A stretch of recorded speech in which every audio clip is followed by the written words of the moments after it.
Bienvenidas y bienvenidos al Noticiero Científico y Cultural Iberoamericano NSC, en su versión especializada en salud. Un espacio de la Asociación de Televisiones Educativas y Culturales Iberoamericanas ATEI, dedicado a compartir la información más relevante sobre ciencia y tecnología. Casi todos los alimentos que consumimos han pasado por algún tipo de procesamiento, lo que significa que han sido alterados respecto a su forma original. Sin embargo, cuando lo que comemos es sometido a un proceso de elaboración excesivo, en busca de ser económico, durar más tiempo y ser atractivo, se transforma en un tipo de alimento que puede influir directamente en el deterioro de la salud. In recent years, sales for fast food and sodas have dropped in the US. So, the giant fast food and soda corporations have crept into new markets, targeting especially children. All over the world, we're seeing an explosion in obesity. But why is this a problem? Fast food and sugary drinks pose a huge health risk. We can quickly become accustomed and addicted to these products with their strong, sweet, and savory flavors, which in turn leads to a high-calorie, low-nutrient diet. As a result, the body stores the excess energy as fat, which gradually leads to obesity, which in turn can cause diabetes, high blood pressure, and accelerate arteriosclerosis with subsequent heart attacks and strokes down the road. And that's definitely not something you want, especially not for your kids. En Brasil, el mosquito encargado de transmitir el dengue ha encontrado un escenario propicio para su expansión, provocando la epidemia más intensa en 40 años. Y es que a pesar de ser el primer país en implementar una estrategia de vacunación pública contra esta infección, es mayor el número de contagios que la cantidad de inmunizantes disponibles. Hace 6 meses, los repelentes e insecticidas se convirtieron en una rutina matutina de esta familia de Sao Paulo. Lia Salomão tomó esta medida después de casi perder a su abuela por dengue. Con 91 años, forma parte del grupo de mayor riesgo. Es una ancianita que quedó muy afectada por el dengue. Pensamos que íbamos a perderla. Todos aquí están súper preocupados porque todos conocemos a alguien que se contagió. Cuando nos despertamos, nos acordamos de ponernos repelente. Otra cosa es enchufar estos aparatitos con veneno. Los esfuerzos individuales se hacen necesarios ante el fracaso de la inmunización colectiva. El número de dosis de la vacuna Qdenga del laboratorio japonés Takeda llevó al Ministerio de Salud a seleccionar un público objetivo. La vacuna disponible hoy es para niños y adolescentes de 10 a 14 años y no es accesible en todos los municipios. La herramienta que tenemos actualmente para lidiar con el dengue es la eliminación de criaderos. De puerta en puerta, así intentan los trabajadores sanitarios frenar la proliferación de los criaderos del mosquito Aedes aegypti, responsable de la transmisión de la enfermedad.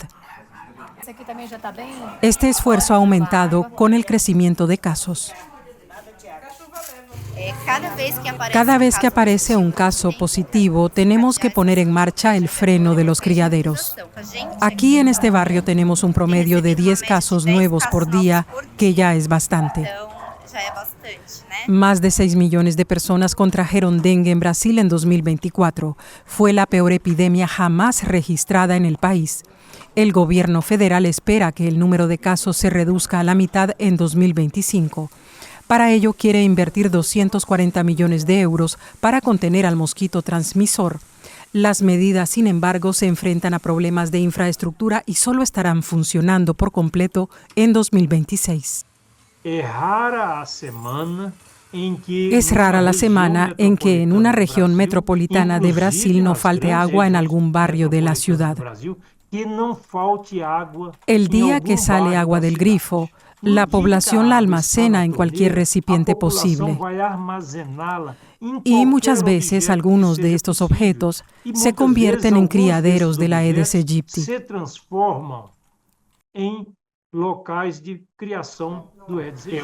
La vacuna de Takeda es un paso adelante, pero no debemos hacernos ilusiones para 2025 y pensar que bloqueará la circulación del virus.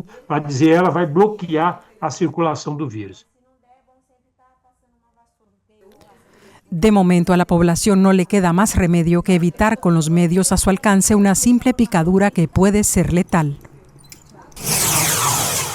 Desde 1974, la Organización de las Naciones Unidas para la Alimentación y la Agricultura monitorea el hambre en el mundo.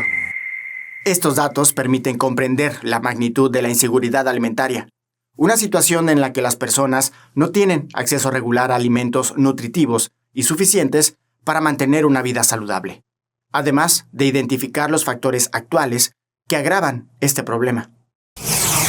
En el 2023, en Latinoamérica y el Caribe, 20 millones de personas dejaron de sufrir inseguridad alimentaria y el hambre afecta a 2.9 millones de personas menos que en el 2022.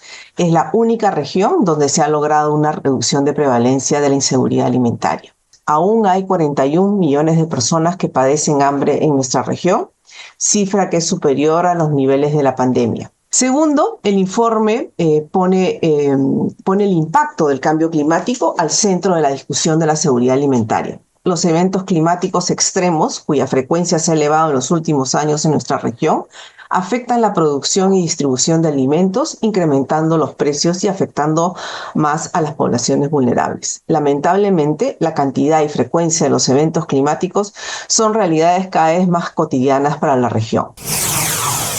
Aunque respirar parece un proceso sencillo, detrás de cada inhalación y exhalación hay una estructura compleja trabajando en conjunto para hacer posible alrededor de 20.000 respiraciones al día. Pero a pesar de la gran capacidad de esta maravilla biológica, múltiples factores afectan su funcionamiento, especialmente el de los pulmones. Te recomendamos, sobre todo en esta temporada invernal, que es común tener complicaciones respiratorias. Si tienes algunos síntomas que son considerados como alarma, como fiebre persistente que no mejore, con medicamentos que son habitualmente para la fiebre, dificultad para respirar, dedos morados, labios morados, respiración agitada, ruidos respiratorios anormales como silbidos o algunos crujidos, respiración muy agitada o síntomas que no mejoren como tos, flemas, después de un par de semanas con tratamiento o con seguimiento, acudir al servicio de urgencias. Actualmente contamos con diferentes pruebas que nos pueden confirmar si es que algunos de los signos o síntomas respiratorios pudieran ser secundarios a algunas enfermedades virales como influenza, COVID o algunas otras. Se trata de un hisopado nasofaríngeo, es decir, ponemos un hisopo en la nariz y en la garganta y de esa forma podemos aislar y darnos cuenta si es que la infección o la condición respiratoria por las que está circulando son secundarias a algún virus. El cultivo celular es una técnica que permite el crecimiento y mantenimiento de células fuera de un organismo, en un ambiente controlado. Existen distintos tipos como los cultivos primarios, que provienen directamente de un organismo, o las líneas celulares, que pueden multiplicarse indefinidamente en el laboratorio, abriendo la puerta a múltiples avances médicos. En vez de utilizar un modelo animal, como puede ser un ratón o puede ser un pez, lo que hacemos es justamente cultivar células y estudiar procesos. Lo que yo estoy trabajando tiene que ver con cómo se modifica esa respuesta del sistema inmune a infecciones cuando un organismo envejece. Más allá de lo que hacemos con ciencia básica, el cultivo celular es una tecnología que cada vez está más presente en nuestras vidas. Desde cosas cotidianas con las que uno se puede llegar a encontrar, como por ejemplo una persona que tiene una quemadura en la piel y deben hacerle un injerto. Bueno, ese injerto es justamente tomar una fracción de células, propia piel, hacer que esas crezcan y formen un tejido un poco más grande y volver a injertársela. Actualmente hay muchas empresas que ofrecen congelar los cordones umbilicales de un niño cuando nace, porque ahí hay células que pueden ser utilizadas en el futuro justamente para recomponer el sistema inmune en una leucemia. Y se piensa que en un futuro podríamos llegar incluso a poder desarrollar órganos a partir de esas células y no necesitar de trasplantes. Incluso hormonas como la insulina, factor de crecimiento, algunas de ellas se hacen utilizando células que se parecen mucho a nuestras células de piel, nada más que en un tanque gigantesco que produce estas moléculas. Bueno, este instituto, el Instituto de Histología y Embriología, que es donde yo realizo mis actividades, la gran mayoría de los grupos trabajan en cultivo celular. estudiando distintos aspectos, ya sea algunos aspectos que tienen que ver con el desarrollo, de cómo se forma un órgano, en entender cómo se genera un órgano en un embrión, qué pasa con las situaciones de dolor, qué receptores hay, cómo se transmite el dolor en el cuerpo, cómo distintos microorganismos infectan células, todo utilizando este tipo de modelos. Hay gente intentando, por ejemplo, generar nuevos dientes a partir de un elemento perdido sin tener que colocar un implante. Hay de vuelta en estas tecnologías donde necesitamos hacer cultivos de células y que esas células puedan regenerar un nuevo alimento dental. Los invito a ser parte de nuestros canales de WhatsApp y Telegram. En un momento, regresamos con más información.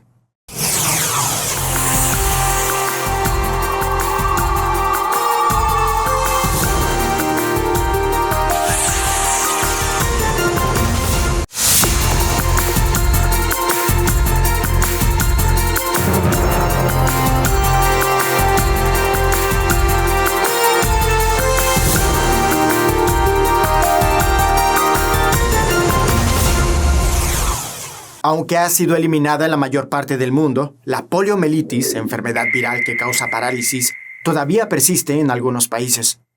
Los inmunizantes son la clave contra esta infección desde la creación de la vacuna oral en 1962. No obstante, algunas regiones enfrentan dificultades para llevar a cabo estas jornadas de vacunación.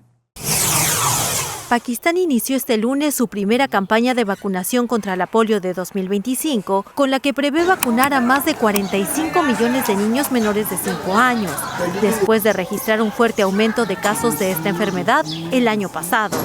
El portavoz del programa de erradicación de la polio de Pakistán, Zulfikar Babakhel, dijo este lunes a EFE que la primera campaña de 2025 durará hasta el próximo 9 de febrero. De acuerdo con el portavoz, alrededor de 400.000 trabajadores de la lucha contra la polio irán puerta a puerta por todo el país para vacunar a los niños menores de 5 años. Pakistán reportó 73 casos de polio el año pasado, lo que representa un fuerte aumento respecto a los solo 6 que se habían registrado en 2023. Los esfuerzos de los gobiernos pakistaníes por erradicar el virus se han visto socavados por la desinformación y por la oposición de algunos religiosos extremistas que afirman que la inmunización es una estrategia extranjera para esterilizar a los niños musulmanes o una tapadera para espías occidentales. Este mismo lunes, un policía que custodiaba a un equipo de vacunación contra la polio en la localidad de Sakipul, en el noreste de este país, murió tiroteado. Sin embargo, los trabajadores contra la polio permanecieron a salvo. A veces, convivimos con otros seres vivos que dependen de nosotros para sobrevivir sin siquiera notarlo. Estos pequeños intrusos pueden encontrarse en el agua, los alimentos o mascotas, adaptándose a diferentes entornos con una facilidad sorprendente. Imperceptibles a simple vista, pero con un gran impacto, estos organismos ventajosos podrían ser menos negativos de lo que se cree. Un parásito es un organismo que vive a expensas de otro. Generalmente son de menor tamaño que sus hospederos y pueden vivir sobre de ellos, como los piojos, ácaros y pulgas, o viven adentro, como las lombrices intestinales. Aunque la mayoría de las personas los consideran desagradables, feos, malignos, esto no es así. En los ecosistemas, los parásitos juegan un papel importante, pues son un componente de la biodiversidad y desde el punto de vista ecológico, ayudan a regular la población de sus hospederos. Es decir, matan a algunos individuos, pero en su mayoría pasan desapercibidos. Incluso, algunas especies son utilizadas como bioindicadores y biomonitores de la calidad ambiental. Su ausencia en un ecosistema es un foco rojo de alerta, pues indica que puede haber un problema de contaminación química u orgánica que está afectando a la población de los hospederos intermediarios y definitivos. Por esto, los parásitos no pueden cerrar sus ciclos de vida. Algunos de ellos tienen ciclos de vida directos, es decir, solo necesitan un tipo de hospedero, por ejemplo, los monogenios que viven en la branquia de los peces. Otros parásitos necesitan de al menos 2 especies de hospederos. En este caso, tienen ciclos de vida indirectos. Por ejemplo, las solitarias. El gusano de esta especie vive en el intestino y su larva, llamada cisticerco, vive en el músculo del cerdo. Gracias por tu atención. Hasta la próxima. En el mundo de la medicina, algunas bacterias actúan como señales de alerta para descubrir otros problemas de salud. Investigaciones demuestran que ciertos microorganismos pueden desencadenar o estar relacionados con condiciones más complejas, ayudando a mejorar la precisión en los diagnósticos. El 95% de los 100 pacientes con artritis reumatoide que participaron en un estudio realizado por investigadores de la Universidad de Guadalajara tienen anticuerpos contra una proteína muy específica de una bacteria de la familia de la tuberculosis, lo que hace pensar que ese virus podría haber disparado su artritis reumatoide, una enfermedad crónica que si no se trata puede llegar a ser degenerativa. Este hallazgo podría ayudar al diagnóstico certero de la artritis reumatoide, explica uno de los investigadores que encabezó el equipo, el coordinador de posgrados del Centro Universitario de Ciencias de la Salud, Jorge Hernández Bello. Si detectar, por ejemplo, este anticuerpo en personas, en población en general, nos podría servir como un marcador incluso de diagnóstico. Nosotros demostramos que sí, que es un buen marcador potencial para poder ser utilizado como diagnóstico por la alta prevalencia que tiene en los pacientes, incluso semejante a otros analitos que ya están validados. La bacteria que podría estar disparando casos de artritis reumatoide se encuentra en animales rumiantes y de alguna manera pasaron a los humanos. Hacia allá va la investigación que nosotros realizamos, ver un patógeno nuevo que es una micobacteria, subespecie para tuberculosis, que es una micobacteria que se encuentra, digamos, dentro de la familia, por ejemplo, de la tuberculosis que afecta a los humanos, pero esta micobacteria afecta principalmente a rumiantes, venados, vacas, etcétera, cabras, borregos. Entonces, se habla incluso de estos procesos de zoonosis, en la cual una posible bacteria que afecta principalmente a animales, pues podría estar en algún momento teniendo infecciones o contacto con humanos y se desencadena alguna reacción parecida a las que ya les estaba comentando. Esto quiere decir que en algún lugar pudieron haberse contagiado, ya sea por estar en exposición con alimentos que tuvieron la bacteria o en contacto con este tipo de animales, pero todavía hace falta más investigación. Aunque no hay una causa directa que provoca las enfermedades autoinmunes, sí se han encontrado algunas coincidencias como la herencia y la genética. Ahora, este hallazgo de que una bacteria podría ser desencadenante a un diagnóstico más certero abre la puerta para investigar más. ¿Y cómo llegaron a esta conclusión? Explica el investigador. ¿Qué es lo que encontramos? Que el 95% de las personas con artritis que analizamos tenían presencia de anticuerpos contra esta micobacteria. En el caso de los controles, solamente el 16% de las personas sanas tenían anticuerpos contra esta bacteria. Entonces, si contrastamos la frecuencia de un 95% contra un 16%, pues estamos hablando de que hay ahí algún antecedente importante, porque es muy marcada la diferencia de la presencia de este anticuerpo en las personas con artritis y no en sujetos sanos. Los resultados de este trabajo, realizado por científicos de la Universidad de Guadalajara y de la Universidad de Vancouver de Canadá y de Catania de Italia, ya fueron publicados en una revista científica especializada. Para UDG-TV Canal 44, Rocío López Fonseca. Los seres humanos transforman los paisajes naturales para el beneficio del crecimiento en las poblaciones. Bosques convertidos en campos agrícolas y ríos modificados para obtener energía son cambios que, si bien intentan mejorar la calidad de vida, alteran ecosistemas que existían mucho antes que nosotros. Un desequilibrio que cobra sus facturas. En la cuenca del río Paraná había selvas tropicales llenas de jaguares hasta hace 50 años. Hoy está casi toda dedicada a la agricultura de productos de exportación, como el maíz y la soja. Acá estamos en una zona tropical en el Paraguay. Éramos subtropicales, pero ahora con el cambio del clima ya el Paraguay entero está en zona tropical. Por lo tanto, los picos de calor son altísimos y tenemos que saber que 50 grados es el tope para mantener salud en la vida. Acá estamos con un promedio en verano de 40 a 47 grados. Estamos en el tope. Recientemente, la capital paraguaya alcanzó los 44 grados centígrados.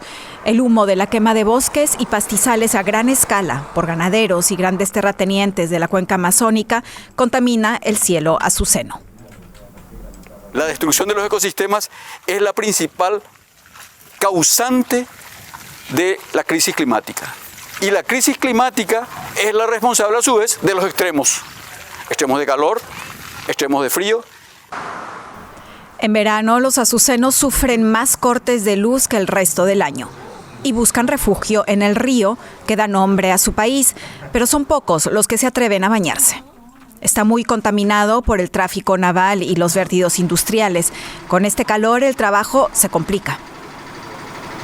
Impactante, mucho calor, especialmente cuando empieza a las 9 a sentirse ya el calor y a la 1, a las 2, a las 3 ya es impactante.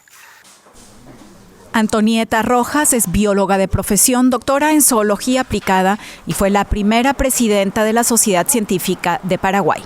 Según ella, los registros apuntan un innegable aumento de las temperaturas.